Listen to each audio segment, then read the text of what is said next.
All right, we are live. It is Good Friday. I guess it's always a Good Friday, Phil, but it's Good Friday today, and it's also a Good Friday. And thanks for joining us. Let's get started here. All right. Hello, Smarty. I'll do that again. I got, got marbles in my mouth today. Hello, Smart Money Tree podcast listeners. Welcome to this week's show. My name is Kirk Chisholm. I'll be your host, and today I'm joined with my good friend Phil Weiss. Hey, Phil. Hey, Kirk, it is a good Friday, and thanks for having me today. Good to be here. Yeah. Well, thanks for joining us. Kind of one of those weird days. One of my kids has school, the other doesn't. We just actually got back from little stick and puck at the rink again. Just what else am I going to do with him? He's home all day on a Friday, so gives me a good excuse to get out there with him and have a good time. And the rink's closed another 2 weeks, and that'll be it. So yeah, so this is interesting. So it's Good Friday. The market's closed today. Stock and bond markets are closed today, which is always interesting. And yeah, so it's good. But we're talking about a bunch of stuff today. It's been a crazy week. We had I want to talk to Phil about this. We had a bridge. I'm sure everybody's seen it by now, but there was a huge bridge collapse in I think it was in Maryland, and it was right outside of Baltimore. Phil, is that what it was? That's right. It was the Key Bridge. It's like close to 50 years old, and I know I heard the news, saw the news when I woke up earlier this week, and I was kind of shocked. And then trying to figure out what might have happened, and your first thought is like somebody really messed up, but it wasn't that. the The boat lost power. The ship lost power. Mm. And a ship that size, it's not easy to control. I was reading like you can try to drag anchors across the bottom to slow it down, but if you mess that up, the sides of the boat can be sheared off. They were really fortunate that because they were aware of what was happening, the ship alerted shore. They cut off traffic, so we didn't end up with cars plunging into the water. There were some workers. Unfortunately, I think it was 6. They found the remains of 2, and they suspect the other ones also perished. But beyond that, it doesn't seem like it had a lot of impact on lives, but it's going to have a huge impact on sea commerce, because that was it's not the largest, but it is a large seaport. I read there's 50 million, I believe it was, of commerce through there. And plus, it's going over water. It's not like there's going to be a lot of other alternatives to get around. That makes it a lot harder to get around because of it. So not something that can easily be fixed either. Yeah, what was it? The Suez Canal that got blocked like 2 years ago because a ship turned sideways and they couldn't get it out, and then the water dropped. Was it the Suez, or was it? I don't think it was the Panama Canal. Was it Suez? I think it was the Suez. I think you're right. Yeah, I mean, I remember last. I think it was whatever. Maybe it was 2 years ago, but yeah, this big tanker like blocked the Suez Canal, and they couldn't unblock it. Like it turned, and I don't remember why, but it hadn't been dredged properly, so it was narrow, and so when it went sideways, it just couldn't. It couldn't undo it. You have to wait till the water rises and all this stuff, and it was just what it does is it brings up this idea that there's actually 2 ideas I want to share. One is that our infrastructure is something that we don't notice on a day-to-day basis, but it's so important to commerce and our economy, right? It's like, oh, COVID happened. Let's shut down the global economy, right? Well, you can always restart that. But when you have a ship blocking one of the major ports or thoroughfares in sea traffic, now you don't get your goods. And now you got all sorts of other problems, right? And this is where inflation can pick up because, hey, we can't get the goods. Well, we need the goods. We're going to pay any price. So the price is going to go up, right? Because we can't get them. And then it gets fixed and we're like, all right, now we got tons of stuff coming through. And now the prices go a lot lower because, hey, we got too much stuff there.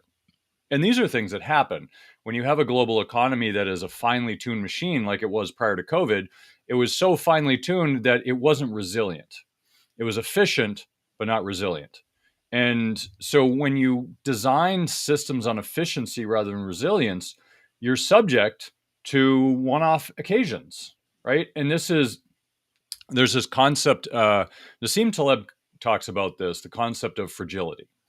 And what he talks about is, I every once in a while I give a talk on this topic of resilience because it fascinates me. But when you think about there's really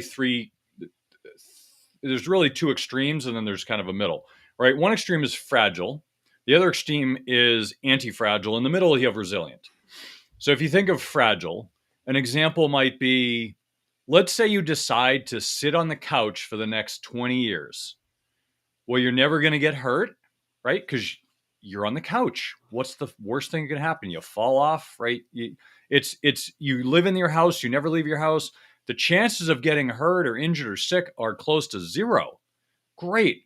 However, if you do that long enough, eventually you become unhealthy, right? You're sitting on the couch, you're eating chips, you're not exercising, you're not getting sunlight, all sorts of stuff. And eventually you get unhealthy. And so you become fragile, right? Immediately you're thinking, well, I don't leave the house, I'll be fine, right? No one's ever going to touch me. Now you become fragile because you're not exposed to germs or people or anything.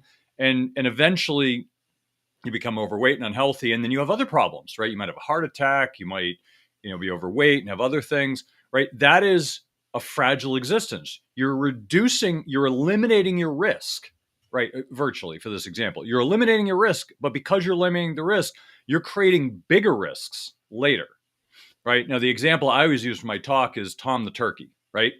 Tom the turkey lives a glorious life. Every day he gets fed. He wakes up, hangs out with his turkey buddies. He eats as much turkey feed as he wants. There's no risk. He's in a pen, in his safe pen, safe from predators. He just sits around and gets nice and fat. He has nothing to worry about. And then one day, day before Thanksgiving, whack, no more Tom the turkey. That's a fragile existence, right? Because you're giving up, you're seeking safety. You're giving up your risk in exchange for safety, and because of that, you're actually taking on much bigger risks. Now, an alternative to that is what people would call to the health thing is like hormesis, right? Hormesis is like, I don't want to get down the road of vaccines because I'll probably get canceled by YouTube or someone just for even mentioning vaccines. But and it's probably already happened because I mentioned the word. But if you think of vaccines, the point of them, right? We all get them when we're small. The point of vaccines is to give you a small amount of the foreign invader so your body builds up an immunity to it, right? So you're actually deliberately making yourself sick so your body builds up immunity to it so next time you won't have the issue. But because they give you such a small amount, your body fights it off and now it knows what to look for and it's built up this immunity. So next time you see it, you're like, yeah, we've already dealt with that. You're good. Go somewhere else. That's why vaccines work, right? I'm not going to go into the efficacy of that. But anyway, that's why they work. That's the concept of hormesis. You're becoming anti-fragile, right? Anti-fragile is giving yourself the medicine, giving yourself the vaccine in this case, and giving yourself that virus to make yourself stronger against it. So next time your body's stronger. The principle holds true for going to the gym, right? You can sit around your house and you can become flabby and whatever, or you can go to the gym. Well, the concept of going to the gym isn't so you can throw weights around. It's so you can tear your muscles, right? You lift weights to tear your muscles. And what does your body do when you're injured? Your body repairs it. But your body doesn't just repair it, it actually makes it stronger. So the reason you go to the gym is become stronger. So you go lift weights, you tear some muscles, you get really sore. 2 days later, you're healed up and you can lift more weights next time, right? Because your body's becoming stronger, right? You break a leg, it heals, it's stronger in that place because your body doesn't want it to break again. That's the concept of anti-fragile. Now, resilience is a little different, right? Resilience is basically coming up with ways to bolster yourself against the tough times, right? It might be storing goods in your basement would be resilience, right? Or being prepared for bad times. So all these concepts are really important, whether it comes to commerce or really the markets. I mean, I'm trying to segue this into the markets very poorly, but this is really a concept that you need to learn about the markets, because if you're doing things properly, right? If you're looking at your portfolio and saying, if you're all in big tech, you have a fragile portfolio. If you're all in energy, you have a fragile portfolio. If you're all in crypto, if you're all in one thing, that's fragile. Now you could do really, really well, or it could go down a lot and you lose all your money. Like, that's fragile, right? The point of diversification is become resilient, right? Now that's not anti-fragile, right? So you diversify into all these different funds and stocks and bonds. that becomes resilient. So when the market goes up or down, you go up or down little less, right? That's the point. Anti-fragile is when the market goes up, you go down, and when the market goes down, you go up. So it's really reversing it. So the concept of resilience is really about bolstering yourself against good and bad times, right? So in the good times, you take some of the profits off the table, you put it away, you put it in a nest egg, and you put it in the safe. And then when bad times come, you take that out and you use it, and it makes it less bad. So that concept's really important, and this is where the global infrastructure, especially in the U.S. infrastructure is poor. It's piss poor. I mean, you look at the rankings all the time, and it always gets. I think the highest ranking is like a B minus, and that's like one single thing, and everything else is like a C minus or a D or an F. And we just don't put money into our infrastructure because, hey, why do that when we can line the pockets of our favorite lobbyists and other things? Let's wait till something blows up, like a bridge, and then we'll put money into that and say, oh, well, it was because of this. Now, I want to share a different concept, but Phil, what do you think of the concept of fragility in your line of work, and how does it come into play with you? So you made me think of a great example. You ever get a new client and they're really conservative and they're all invested in fixed income, but then they're really not invested as conservatively as they think because they want income, so it's high yield. And then they look at their returns when the market's going up and say, my returns aren't that good. Should I go and put it all into a high interest savings account? I've received emails like this. Well, that's not what you want to do. In the long run, you're going to end up lagging inflation. Your purchasing power is going to go down, and you're not going to be able to accomplish your goals and live the kind of life that you want because you've actually limited your returns by doing that. I understand that markets don't always go up, but that's why we diversify, right? That's part of being resilient, is that diversification. But sometimes we get so scared that we have this really fragile portfolio that's not going to do what we want, and it doesn't really have the capacity to do it because of how it's set up. You have to understand what you own. Right? If you have a portfolio that's full of high yield bonds, it's really risky, right? High yield bonds are right after stocks in terms of the risk, and you're really not going to get a lot of growth. I mean, yeah, if a company's credit rating improves, the value of the bond's going to go up, but you're really just hoping you're going to get your interest payment, and those companies can go bad. That's why they're high yield debt. Right? That's what we get junk bonds. There's a reason that they're called junk bonds, because they don't all make it through. So to me, that's a great parallel from an investing perspective of exactly what you're talking about. And just to get back to the boat thing for a second, the other thing that happened besides what you talked about with the Suez, I know my business partner, her son is in the maritime industry, and they had to take so much more time this year to go around to get to the other side of South America because there wasn't enough rain and the ship couldn't go through the Panama Canal. So that's something else that can happen. So then it becomes, not only does it take longer, it's much more dangerous because going around, it's called the Horn, of Latin America, South America. That can be dangerous. The waters are pretty treacherous. So those kind of things, right? That's where the infrastructure matters. And, our infrastructure here is, as you said, it is piss poor. Look at the electric grid. We can't move things. Like, there's a lot of alternative energy sources that we can have, but we don't have a way to move them around. Yeah, and I do want to bring up one more concept here that associated with the boat is, and this is the second time it's happened. So I actually like using these two examples. So when the boat, took out the bridge, as you said, no one's really to blame. It just kind of happened, and I'm sure you can find someone to blame. Here's the thing: anytime something bad happens, people always need someone to blame. What happened? Who can we blame? This is somebody's fault. And they're going to pick off Joe Sixpack, who just got hired, in the maritime industry. And they're going to be like, it's his fault. And they're going to blame it all on him. But they don't really know it's him. We as human beings need closure, right? We need closure. So if there's a question out there and nobody has an answer, they'll make up stuff. Now, my wife did when she was in, she got a master's degree in design, and her final thesis was a concept of the void. And I love this because I always come back to this. I'm like, this is such a cool concept of the void. Like, you're creating a room, you're creating a void in the room. Like, there's a space. You don't fill it. Like, it's deliberately empty. and it creates a feeling. There's that void in the space. And so I always think about this. I'm like, the void, like, what is the void we're trying to fill, right? What's the meaning of life? I don't know. But, let me go find someone with an answer, right? Let me go find some sort of guru or religion or whatever. It's like it gives you the meaning of life. Oh, okay, now I have an answer. I feel good. But people feel unsettled when there's no answer because it's our brain kind of taking advantage of us. They're like, whoa, like I can't handle this. There needs to be an answer to this question. It's not the same, but it also kind of ties into the concept of I think it was the Zeigarnik effect, the open loop. Basically, I'm not sure if that's the one, but it's an open loop. The show's 24 started this.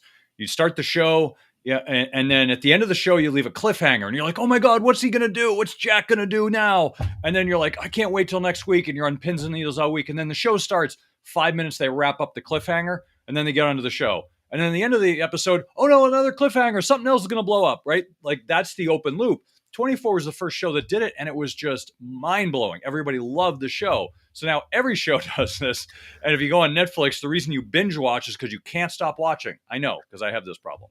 So if you look at the psychology of it, right? If you understand the psychology, it's really important. So if you look at the boat disaster, I don't know if anyone's to blame. It doesn't sound like it. I mean, you're probably following this closer than I am, but it sounds like nobody's at fault. But I guarantee you they're going to find someone to blame because they have to.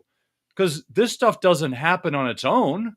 That would be scary. You mean random chance can happen in life? No, that's not possible. We need somebody to blame. Somebody's at fault here, right? We need to pin it on somebody so we can yell and scream and say, this is never going to happen again. And we're going to put this person in jail for 500 years, even though they were off duty or something, right? So I think it's important. And I'll use a second example. So we had locally, we had hockey playoffs for high school.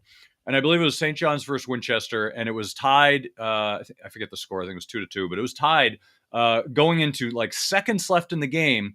St. John's comes down and scores, but in the replay, it was like 1 or 2 seconds after the period ended, but the horn was delayed. So you can see in the replay, the light went on, like period over, and then it went in, and then the horn goes off like a few seconds later, and it clearly was after the end of the period. But because there was no instant replay, because the refs, like they can only watch so much at once. Like they didn't see it. Like they went back and talked. They're like, it stands. But you can't blame the refs because the refs, their job is not to like, oh, well, it was this close. And like, they can't do instant replays. A whole bunch of reasons why it didn't happen. And I guess St. John's ended up winning. But the point is, you watch like the podcast and the news, and you're like, oh, it's a fault. It's the refs. They were doing a bad job, or it's this person, it's that person. It's like, there's really nobody to blame. It's a crappy situation. One team that worked really hard to get into the finals loses when they shouldn't have lost. They should have gone to overtime. The team that won, they can't feel too good about that. Like, how do you feel good about that? You're like, yeah, I won, kinda, with an asterisk, right? Like, do you want to, look, I get it. Everyone wants to win, but do you want to win that way? Right? It's like, do you want to win by cheating? Like it's like, I'm not saying they cheated because nobody did anything wrong. This is the point. Nobody really did anything wrong. There's really nobody to blame. It's a bad situation that happened. It's too bad. I feel bad for the losing team because, maybe they would have lost, but hey, they were going into overtime and they were tied, and they probably still should have gone in overtime. And I guess maybe if I was a coach, I'd be like, you know what, just I don't know. It's a tough situation. There's really no easy answer. But the point is people are always looking for someone to blame. Somebody sent me a copy of a local podcast, and it was like a half-hour show about blaming somebody in this situation. It's like there's nothing you could do. You just got to say it sucks. It's life. It's random chance. You could blame the rink. You could blame the league. You can blame this. At the end of the day, what are we going to do? We're human beings. We're going to say, oh, that was bad. Let's fix it. And not only let's fix it, let's spend 20 times the money we need to fix it so that it never comes close to happening again. Oh, the bridge wasn't built right, or the boat needs 50 more redundancies just so this never happens. And so you got the government up your wazoo trying to like keep everybody safe. And it's like, sometimes these things happen and it sucks and people died, and I'm not making light of it, but it happens, right? I mean, God, hundreds of years ago, like people died every day for no apparent reason, and now like everyone's so fragile because we're not used to, because we've like taken the risk out of so many parts of our life that when these things happen, it's like, oh, it's a tragedy, which it is. But if you went back like hundreds of years, it'd be like, okay, well, let's rebuild the bridge and move on. It's just like people die every day. People had 10 kids and only 5 of them survived because of various reasons, right? That doesn't happen now, but it did. So I just bring it up because I think the overlay works for life as it does in the markets. And I'll give you a market example, then we'll move on. But I remember back in, God, when was it? 2015. Wait, I don't know, somewhere around 2015. Anyway, it's when gold peaked. I don't have a chart in front of me. So gold peaked. Maybe it was 2012. It was somewhere in there. Gold was going on like a bull market run, like one of the biggest runs of my lifetime. Went from, well, actually not my lifetime, but I was young when the last bull market happened. But recent lifetime is, if you look in like 99, it bottomed and it just like skyrocketed until I think it was 2012, and it just went through the roof, right? And then it went down, and then it just kind of like went sideways for a little while. And then April 15th, it was like if you guys understand technical analysis, there's like support and resistance, right? Resistance is the top. You try to break above the resistance. Support is the bottom. You're trying to break below. So if the market's going above to a resistance and down to support, if it breaks through, it usually breaks through hard, right? If it breaks through resistance, it breaks through hard, right? That's the whole point, is once it breaks up, it's a bullish sign. So what happened April 15th, I remember this because I was in the airport, and it was tax day, right? So this is how I remember it, because otherwise I'd remember the date. It's tax day. I'm in the airport. We're going on vacation, and somebody calls me. We're like, what happened to gold? I'm like, I don't know. Like, it's just bouncing around. They're like, no, it's dropped like 5% or whatever it was. It broke through the floor. So I'm looking like, wow, that's crazy. I mean, it's gold. You own it for good or bad or whatever reason. But the point is it had broken through. Some people were freaking out. They're like, oh my God, it's going to go zero. That's how people act. And what was interesting was, after the fact, I started to analyze it. I'm like, why did this happen? Because by all means, fundamentally speaking, it should have been fine where it was. So I read the news. All right, what did the news say? I looked at a bunch of different news stories. Every single one of them was different. Every single news story was different. Their reasoning for why gold broke down was different. And in further analysis, because I was very curious, upon further analysis, what I realized is every single one of those stories is wrong, and there is no possible way anybody could know the answer to that question. There might be 5 people on this earth who might have known the answer to that question. It depends on what happened, which, unless you're in the bowels of the financial system, you might not even know. And if you're down there, you still might not know. Now, people blamed it on China, dumping their gold. They blamed it on a fat finger trade again. They blamed it on, a computer error. I mean, it was so many stupid stories, and every single one of them was wrong. And the reason I know they're wrong is because there's no possible way the reporter could know the answer to that question. I also know, even if they had a source, there's no way that anyone could deduce the answer to that question, to the answer they gave, right? Oh, it was a fat finger trade. Really? Who did it? Right? Like, who gave the fat finger trade? Is it a person? Like, tell me who it was. Oh, you don't know? Okay, so you really don't know it's a fat finger trade. Oh, it was a computer error? Great. Let's look at the log. See what happened. Oh, you're just guessing? Oh, okay. Oh, it's China. Really? Did they come out and confirm that? No? Okay, so you really don't know. So if you look through all of these stories, you realize that there really is no way to answer the question. But because we're human beings, we require an answer. So all of those 10 or 20 stories had an answer, and it made everybody feel better. Oh, okay, that's why it happened. But in reality, we didn't know the answer, and you're never going to know the answer, and you have to be comfortable with the fact that you're not going to know the answer. And that's why when you look at the fundamental analysis, it can be tricky. Oh, what happened? Fundamental. Phil's a fundamental guy. Things have to make sense. Numbers have to add up. Things have to make sense. When things don't make sense, that's where the technical guys come in because they're like, well, it makes sense because of this chart and this chart, and I'm going to make up a chart and make it all make sense. But the reality is many times we don't know, and that's why price matters most. It doesn't determine right or wrong. It's just the price is the final arbiter. The price is the price. It is the truth.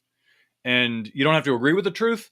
You don't have to disagree with the truth. It is the truth. It is what it is, right? It's just like, oh, it's the middle of the day and the sun's out. Okay, that's the truth. I can deny the fact the sun's out and say, no, it's cloudy, even though I'm getting the sunburn, but the fact is the sun's out. And so when you're trying to find answers to questions in your mind, like, why is Bitcoin going up? Well, it's because all the institutions are coming in. Maybe, maybe not. Like, I don't know. So I think we have to get away from this idea of chasing the truth. We need an answer and realize in the markets, that's just not going to happen most times. You just have to accept that it's going up or it's going down. And over the long run, fundamental people should be right if they're good at their job. Over the long run, they'll be fine. In the short run, they won't. In the short run, we have no idea why things move. There's millions and millions of people buying and selling every single day, except for Good Friday, of course, because we got the day off. But, every single day, people are buying and selling in the markets, and that determines the price. That's it. If you have more buyers and sellers, price goes up. More sellers and buyers, price goes down. That's the answer.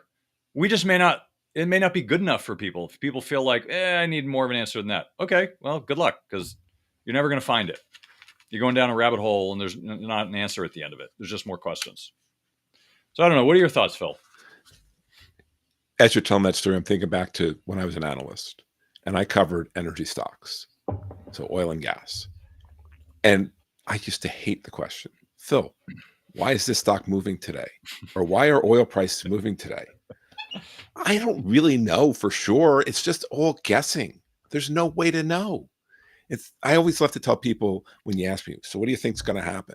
Well, my crystal ball is both cracked and cloudy because I don't know. And that's really all I'm doing is I'm guessing. And the reason that I would get asked those questions is just what you said. People want answers.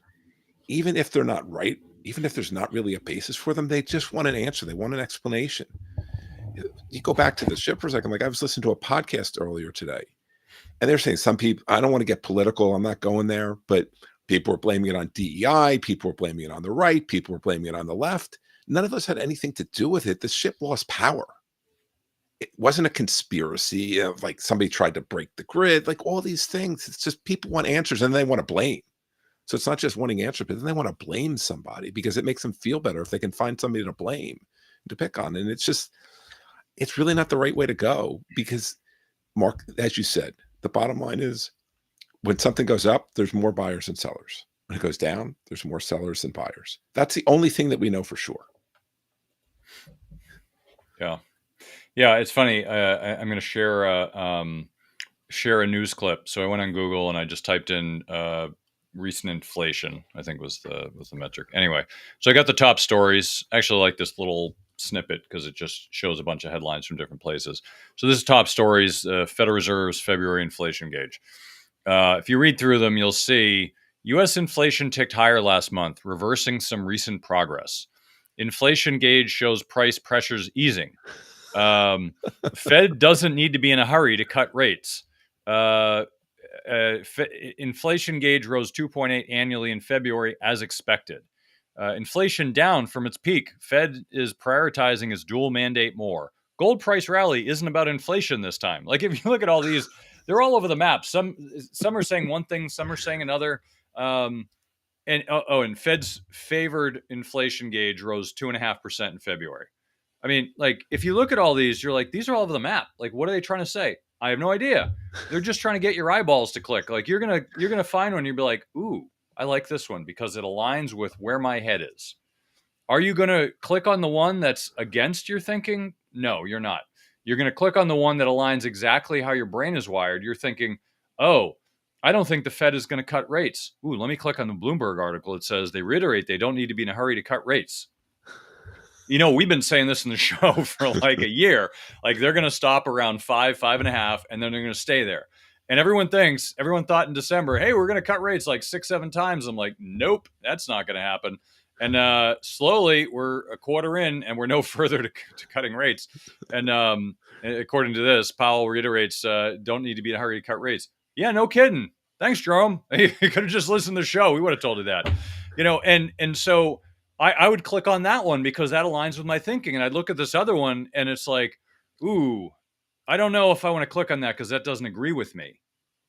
And so we live in this world where we're constantly seeking affirmation for our opinions. And the younger generation gets this more, unfortunately, and that's why things like TikTok and social media is so dangerous, because it sends people down a rabbit hole and sends them along the line. It basically causes people to get more extreme, because if you think that the Democrats are the devil or the Republicans are Hitler or whatever the meme is today, then you're going to follow that train. And the more you follow that train, the more they're going to align you with that thinking, and they're going to send you more posts along with that thinking, and you're going to constantly see consistent confirmation that you're correct. You're not going to see the other side that says, well, actually, your side's Hitler and your side's the devil. Like, you're not going to see that, because the algorithms of social media is going to show you what you want to see. They're never going to show you the other side, and that becomes problematic. And in my opinion, this is one of the factors into the extremism in this country is social media. You can blame it on the extremist groups, but they've always been here. They haven't changed. You've always had extremists. They're never going away. We've had communists in this country even when we were worried about communists. Like, it was the thing. You had freedom of press. You had freedom of speech. Like, you could be a communist. It's okay. We don't have to agree. But, there's a certain percentage of the population that fit that, right? And so, the thing is when you're constantly seeking that affirmation, you're going to find groups that confirm that and agree with you, and then you're going to align with those groups. So the extremism, which I don't even think it's that extreme, I think it's more media driven, but the media makes it seem extreme, and then the rest of us are kind of like, I guess I agree, but I'm not going to go take a gun and hunt down my foe in the next quote unquote civil war everyone's afraid of. But it's just not gonna happen. And so, but the social media does send people down these rabbit holes because it continues to align your thinking with similar thinking, and it's not contradicting it. So if intelligent people, I forget who said this, if it was, I don't know if it was Mark Twain or if it was, who's the guy who wrote The Great Gatsby? I'm just drawing a blank. Jesus, this is a Friday. Anyway, so one of the famous authors said this. He said, "The sign of a first-rate intelligence is somebody who can hold two contradicting opinions in his head at the same time and still function properly." I paraphrased it, but that's basically the thing. You need to be able to do that if you want to have success in any realm in life, in the markets, socially, economically. You need to be able to be mindful of both sides and say, okay, you both have a good good thinking around it. I agree with this. I don't agree with this. And it helps make you a smarter person. But if you align yourself with one side or the other in the market, whether you're a bull, a bear, or a Democrat, or Republican, you're going to miss so much, right? You're going to miss the truth. And nobody really knows the truth if you really get into it. But you miss more of the truth because you're blinded by sending yourself down one side. In the market, this happens all the time. I hate talking about politics, so I'm going to take this back to the market. But this is this goes into the market, right? You're a permabull, you're a permabear. No matter what happens, talk to any crypto permabull.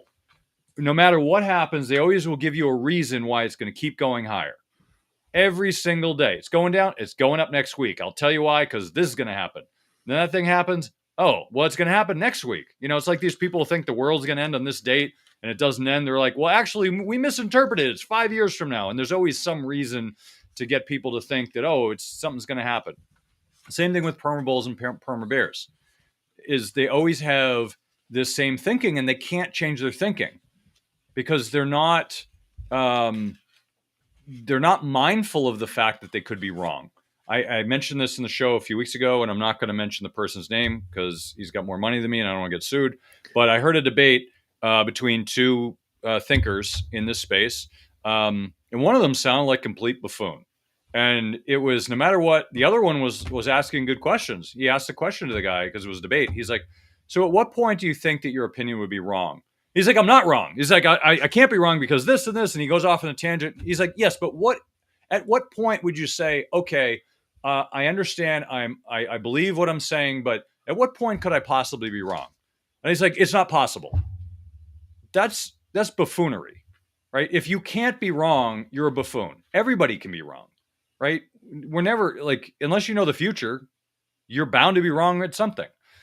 And by the way, the same person also told people to short the market all the way up from 2009 until, probably still telling them to short the market. So you would have lost all your money had you listened to him. So I'm not going to mention his name. But point being is there's stuff like this out there. And if you keep listening to the same people, you're going to get yourself into trouble. You have to be able to discern right from wrong. You have to be able to discern people who are uniform thinkers where they can't change their mind. And they're useful, right? I listen to this guy. He's useful. He helps me contradict other ideas I have because he's bringing up ideas that I may not be agree with, and I'll say, okay, well, withstanding your ridiculous thinking, like, what's your argument? Okay, great. Like, you made some really good points, and I agree with that. It makes me smarter. I don't agree with him, but I listen to him because I know that he's well thought out and he has a good argument. It just may not make complete sense because like he's never willing to change his mind. But if I want to think about, all right, I think gold's going down, hypothetically, I'm not saying it is, and he thinks it's going up, be like, okay, what's your thinking around that? Why do you think it's going up? Okay, I hadn't thought of that. All right, let me go look at this, right? So as a thinker, we should all be doing this. We should all be looking for things that contradict our opinion. If we don't, we're just not as smart as we could be. And I think that's really important. What are your thoughts, Phil? So you're bringing up a concept that I think I talk about almost every time we have these conversations, which is confirmation bias. That's really what you're talking about. We seek out people that share our opinion because we want to be right. And it's also why sometimes we have so much trouble communicating because not only do we want to be right, we only want to hear people that have our point of view. We don't want to hear the other side. I went to a financial conference, a very different conference than the typical one last September. And at this conference, there's not really an agenda. People that come, they present topics that they want to talk about. And my favorite session was, this is what we did. We went into a room and said, when it comes to politics, we never talk anymore. There's no agreement. There's no compromise. It's the Democrats or it's the Republicans, and that's it. And you're only going to do that, and you're going to stay with your party, and you're going to stick to the party line. So we were given an issue. The issue was actually gun control. And so it doesn't matter which side you're on. This side of the room, you take the liberal point of view. This side of the room, you take the conservative point of view. And I want you to have a conversation about it. And the whole purpose of the exercise was to force you to give consideration and think about how the other side thought about that issue. And it was a really helpful exercise, and it's something that we don't do. And this applies in investing as well. You like this stock, or you like this sector, or you like this asset class, whatever it may be. That's great. But don't just look for things that support your thesis or your belief. Try to understand, just like Kirk said too, the other side, because you might be missing something. You want to make sure you understand. And then also you can say, you know what, I don't really agree with what that other person said or that other point of view, but at least you're aware of it. So if something starts to change and that starts to become more likely than you thought originally, maybe it means that you should get out because you were wrong. But we don't want to admit we're wrong. We only want to find people that agree with us. You really have to guard against confirmation bias. I think it's one of the most important things that we can do when it comes to investing. Yeah. Yeah, I totally agree. I mean, so I want to bring up some images here because in our trade publication, Investment News, they had some good graphs, some charts here, and I want to share some of them in part because it aligns with our conversation here. Here's one. So this is the upcoming 2024 election, which everybody thinks will lead to a civil war, and I think it's going to be a dud. Basically, what it says is how much importance are clients placing on 2024 election season regarding their financial plans. And what I love about this is it's pretty evenly spread. People who said not important at all is 3%. And in my opinion, those are the smartest 3% in the group. 14% not very important. Somewhat important is 33%, important is 33%, and very important is 17%. Now, the 17% are clearly driven by fear. Okay, and I'm just pointing this out. I'm not saying people are right or wrong because I don't know the answer either. But the 17% are driven by fear. The 33% who says important or somewhat driven by fear, and so you have to look at that as a gauge. And I look at this and I say that's an interesting segment of the population how people think. Um, People think it's not very important. They're either they're smart enough to know that it's not very important, or it means they're not political. There could be a bunch of reasons, but the reality is we always think politics is important. And if you go back 100 years in the markets, politics actually has very little to do with outcomes in the investment market. Very little. And what's funny, and this goes back to the some of the things we're talking about today, is you know uh, we as citizens of the United States feel like the president is in charge and they're responsible for the economy. So, wow, the stock market's up. Good job, Biden. Good job, weekend at Bernie's, Biden. Like, that's all you, buddy. You did that. Or when Trump got in and we had a bull market, hey, good job, Trump. You did a great job there, right? And yet, the president has very little to do, if anything, with market performance. It's very low. It's so minute, it's not even worth measuring. Now, can they have an impact? Absolutely. There are things they can do to have an impact, but it's mostly not due to the president. They could have a bad impact, right? They could send us to war, like most presidents. They could. I will say that the one good thing Trump did, and I don't agree with 100% of it, but the one good thing he did is he's a promoter. I think we all know that. He's a really good promoter. That's like what he does. He promotes himself, but he's good at it, right? You have to give him respect, even if you don't like him. He's a good promoter. And he was a promoter for the United States. And that was actually a bolster. And in some ways, if you think about him, his job as president is the same job that CEOs have. The CEO's job is to be a promoter of the company and to get the stock price up and for growth and to help people in the company to grow and all that stuff. They make decisions, but they're basically a promoter. Like, that's their job, right? Every day they're out there promoting the company. A president's job, in large part, in this day and age, is promoting the U.S. U.S. businesses, U.S. commerce, like promoting rah rah rah, go USA, right? That's the president's job, in large part. It's not the only job, but it's a large part of their job. And I will say Trump did that well, right? And he didn't do everything well, but he did that well. And I think if that is something the president can do, that is a positive.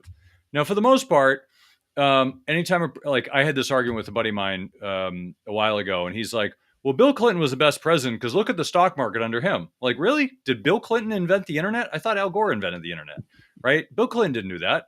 Like, he doesn't get credit for the internet boom. Actually, and I'll tell him, I said, he does get credit for one thing, in that he allowed the stock market to do what it's going to do. He actually, one of his theses is, hey, hands off. I'm not touching it. Because there are a lot of presidents who try to mingle in the market, good or bad. I mean, some have good effects, some have bad effects, but like a lot of them try to manage or mingle in the markets. He was just like, no, hands off. You guys do what you're going to do. I thought that was a very positive thing. Now, a lot of people don't give him credit for that, because how do you give somebody credit for something that didn't happen, or like that you didn't, like, you doing nothing? You don't get credit for doing nothing, right? It's like saying, I prevented, or it's kind of like in this country, it's like, oh, we prevented another terrorist attack. Well, it didn't happen, so how do I know you have any value? Like the what was that movie, Wag the Dog, where the what was it? Forget who it was. I can't remember the guy's name. I think it was Dustin Hoffman. I think it was Dustin Hoffman, who was in the car with the CIA director William Macy, and he goes in. He's like, "Hey, there's no war," and he's like, "What are you talking about? Of course there's a war." He's like, "We have satellites. We've seen it. There is no war."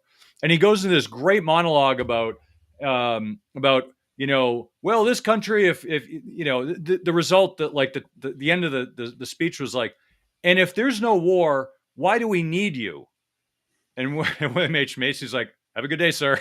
Like, all right, I agree. Like, yeah, if there's no war, then we're not needed. So go ahead, have your war.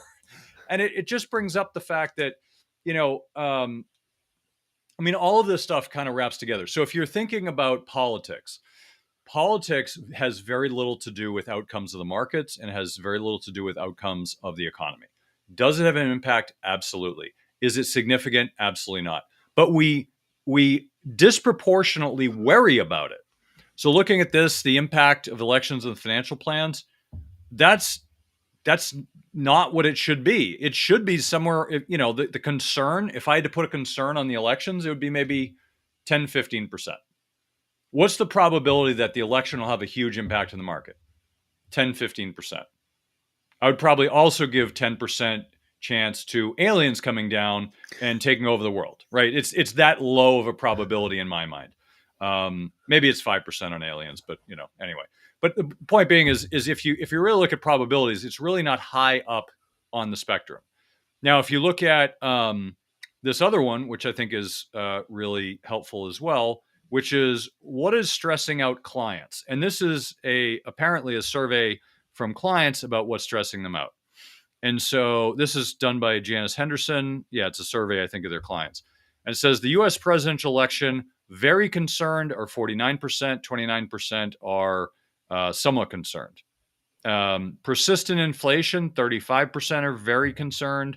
Risk of recession, 29% are very concerned. Rising interest rates, 27% are very concerned. Poor stock market performance, 20%. So poor stock market performance is very low, probably in large part because the stock market's been going up for the last, I don't know, since October, it's gone straight up. So everyone feels good. But if you look at this as a little disproportionate, the U.S. presidential election, which isn't happening for 6 months, is disproportionately concerning most people, and people are stressed out about it. So 78% of the people are very or somewhat concerned about the presidential election. Only 68% is persistent inflation. That could be because most people don't understand inflation, which is unfortunate because if you want to know where the next governmental tax is coming, that's it. You don't worry about your tax rates going up. You can worry about inflation going up. That's going to do the same thing. Risk of recession, 61%. Rising interest rates, 56%. So you see it's very disproportionate for the presidential election, and yet it's probably one of the least important things on this list. Rising interest rates, that should concern people. Only 56% have any interest in it. And it's actually less than poor stock market performance, which is weird because that's just a residual effect of all these other things. Rising interest rates, in my opinion, should be the biggest concern that people have. Persistent inflation, I mean, that's just a new normal. Risk of recession, those should happen, even though we don't allow them to happen anymore. So anyway, I just wanted to share those because those are surveys of people that real life people that are thinking about this. And how do you compare? Like, are you in the presidential election category? Are you in the inflation? I'm not asking you to take a survey, but just think about what is the thing that's concerning you most in this day, in right now, and then think about what's the probability of it actually having a big impact on the market, because the election will not. It is going to have very low. Now, if we have an actual insurrection, wait, because the last one, you don't count like 21 people with billy clubs as insurrection, right? That's not going to take over a government. But anyway, I don't want to go down that track because someone will cancel me.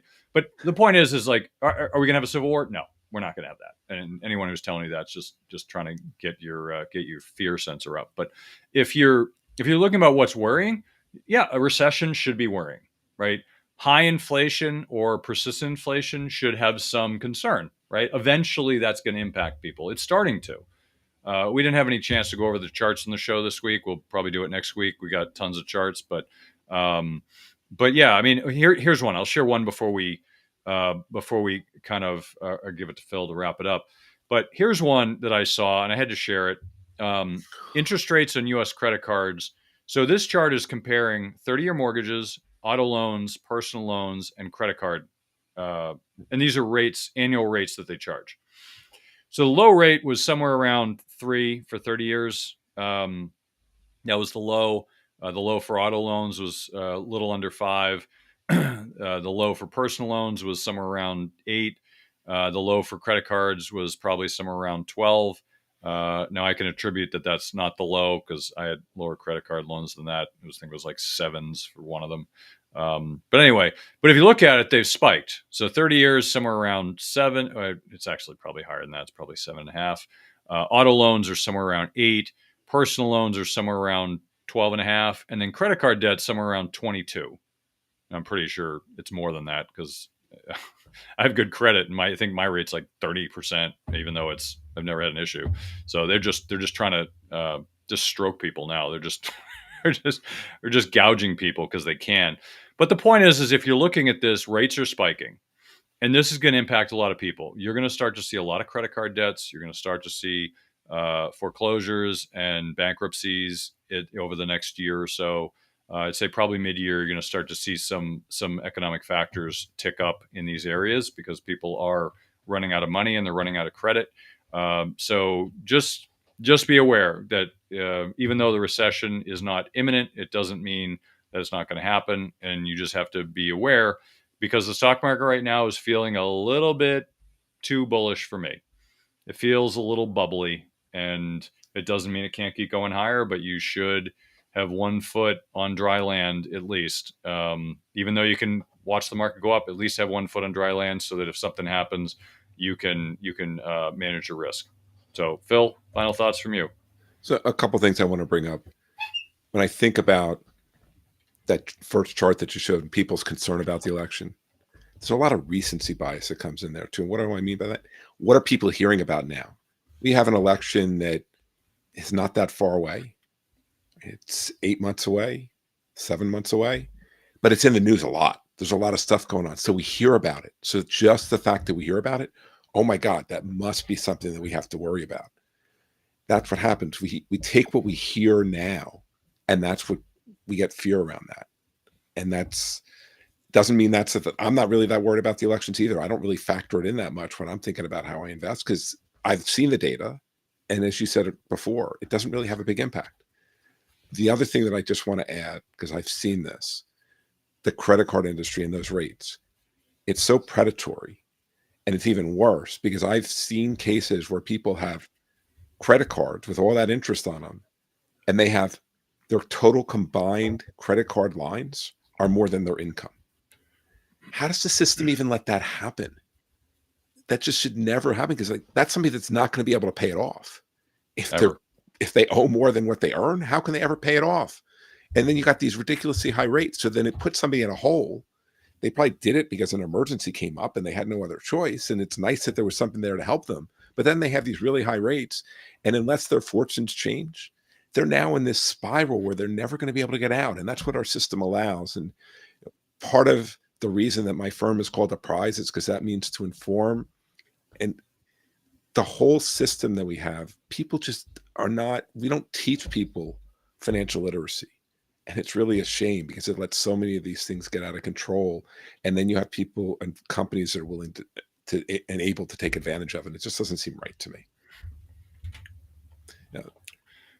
As for me, I work with people who are experiencing big life transitions because I know they can be stressful. And my job is to help empower women facing new beginnings with the financial knowledge and tools they need to make self-assured decisions. My firm's Apprise Wealth Management. We'd love to get to know you. If you'd like to learn more about us, you can download our free ebook, How to Flourish Through Life's Big Changes, at apprisewealth.com/ebook. And you can also sign up for our blog. Thanks for having me today, Kirk. Enjoyed the conversation. Yeah, thanks for coming on, Phil. And before we wrap it up, I wanted to culminate at least a year of waiting for SBF, Sam Bankman-Fried. I'm reading some of this from a law firm press release, so if it's incorrect, don't hate me. But apparently, Sam Bankman-Fried was sentenced for 25 years in prison, 3 years of supervised release, which I guess means he's out in 3 months on good behavior. Ordered to pay $11 billion in forfeiture for his orchestration of multiple fraudulent schemes. He's the founder of the cryptocurrency exchange FTX and trading firm Alameda Research, misappropriated billions of dollars of customer funds deposited with FTX, defrauded investors of more than $1.7 billion, defrauded lenders more than $1.3 billion, and found guilty on 2 counts of wire fraud, 2 counts of conspiracy, blah, blah, blah, blah, blah. Okay. So I just wanted to read that because people have been kind of waiting around. It's like, all right, what are they going to give him? They gave him 100 years because they could. My understanding is they gave him extremely light sentence on this scale. Like 25, I think, was the low end, and 100 years was the high end, based on. But they had a lot of latitude based on the crimes he was convicted of. Ordered to pay 11 billion in forfeiture. Okay, yeah. What's he going to do? He's going to have another Ponzi scheme. Not to say that he committed a Ponzi scheme. I don't want to get myself in trouble, but he is going to have to commit a Ponzi scheme in order to get $11 million to pay back that.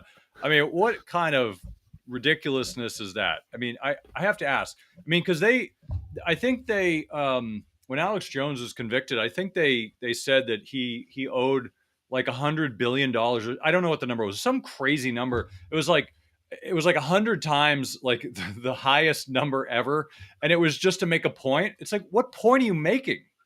Like, is the point that the legal system is corrupt? Because that's not the point. The point is the legal system is supposed to be about fairness, not about making a point.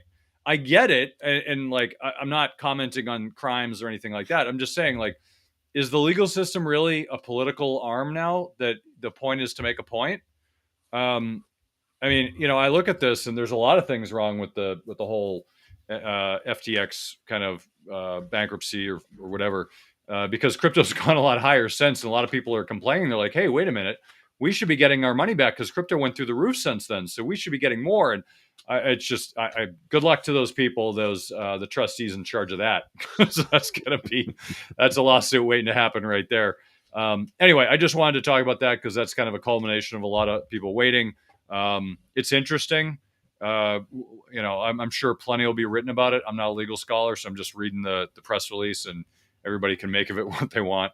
But anyway, so we're going to wrap it up here. So that's the show for this week. Thank you again for joining us in Money Tree Investing Podcast. My name is Kirk Chisholm, Wealth Manager of Innovative Advisory Group.